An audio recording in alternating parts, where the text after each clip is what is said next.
Shalom, selamat pagi saudaraku yang dikasihi oleh Tuhan Yesus. Kita bersama-sama akan merenungkan firman Tuhan pagi ini dengan judul Tidak Membalas dan Menyerahkan Semuanya Kepada Tuhan. Terambil dari kitab 2 Samuel pasal 16 ayat 12-13. Demikian bunyi firman Tuhan. Mungkin Tuhan akan memperhatikan kesengsaraanku ini, dan Tuhan membalas yang baik kepadaku sebagai ganti kutuk orang itu pada hari ini. Demikianlah Daud melanjutkan perjalanannya dengan orang-orangnya, sedang Simei berjalan terus di lereng gunung bertentangan dengan dia, dan sambil berjalan ia mengutuk, melemparinya dengan batu dan menimbulkan debu. Saudara, apa yang dialami Raja Daud bukanlah sesuatu yang mudah, di mana ia dikhianati oleh anaknya sendiri yang bernama Absalom, yang mau mengkudeta untuk merebut tampuk pemerintahan ayahnya Daud dan membunuhnya. Daud bersama orang-orang kepercayaannya memutuskan untuk meninggalkan istana dan keluar dari Yerusalem. Kepedihan yang dialami oleh Daud ditambah lagi dengan tindakan Simei bin Gera, seorang dari suku Benjamin, seorang dari keluarga Raja Saul, yang mengutuki dan melempari Daud dengan batu di saat Daud dan pasukannya melarikan diri dari serangan Absalom.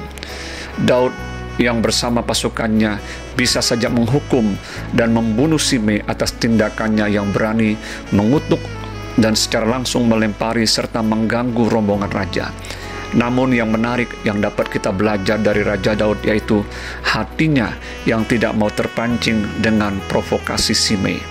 Daud melarang Abisai anak Zeruya, salah satu panglima tentara kepercayaan Daud, yang mau memenggal kepala Simei. Daud menyadari bahwa anaknya pun mau mencabut nyawanya. Bila hal itu seizin Tuhan, maka biarlah itu terjadi. Demikianlah Daud tidak membalas apa yang dilakukan oleh Simei. Ia justru berdoa dan menyerahkan kepada Tuhan. Dia berdoa biarlah Tuhan yang memperhatikan kesengsaraannya, dan Tuhanlah yang membalas yang baik kepadanya sebagai ganti kutuk orang itu. Tuhan Yesus dengan jelas mengajarkan kepada kita untuk melepaskan pengampunan atas orang yang menyakiti bahkan menganiaya kita. Di dalam Matius 5:44, Yesus berkata demikian, "Tetapi aku berkata kepadamu, kasihilah musuhmu dan berdoalah bagi mereka yang menganiaya kamu." Dan Matius 4 ayat 39, dia juga berkata demikian, "Tetapi aku berkata kepadamu, janganlah kamu melawan orang yang berbuat jahat kepadamu, melainkan siapapun yang menampar pipi kananmu, berilah kepadanya pipi kirimu." Sebagai refleksi dan aplikasi dari renungan singkat hari ini, bagaimana reaksi atau respons kita ketika kita disakiti, bahkan dikutuk dan diperlakukan dengan tidak baik oleh orang lain? Apakah kita menjadi marah, mau balas dendam, dan melakukan hal yang sama seperti orang tersebut yang mungkin dikuasai oleh roh kebencian dan sakit hati? Mari kita belajar untuk menyerahkan segala sesuatunya kepada Tuhan.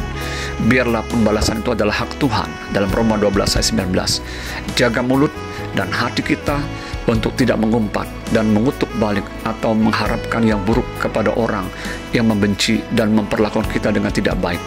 Belajar seperti Daud, bahkan Daud tidak mau membunuh Saul dan hanya memotong puncak jubahnya ketika ada kesempatan untuk melakukannya saat ia terus dikejar oleh Saul yang mau membunuhnya. Dalam 1 Samuel pasal 24 ayat 1-23, pada akhir cerita Tuhan membela Daud dan ia terluput dari orang-orang yang mau membunuhnya. Tuhan terus mengokohkan kerajaannya. Saat ini, pastikan kita mau belajar untuk menjaga hati, mulut, dan perbuatan kita, agar kita tidak membalas serta melakukan apa yang tidak baik, meskipun mungkin menurut kita ada alasan dan dasar untuk melakukannya.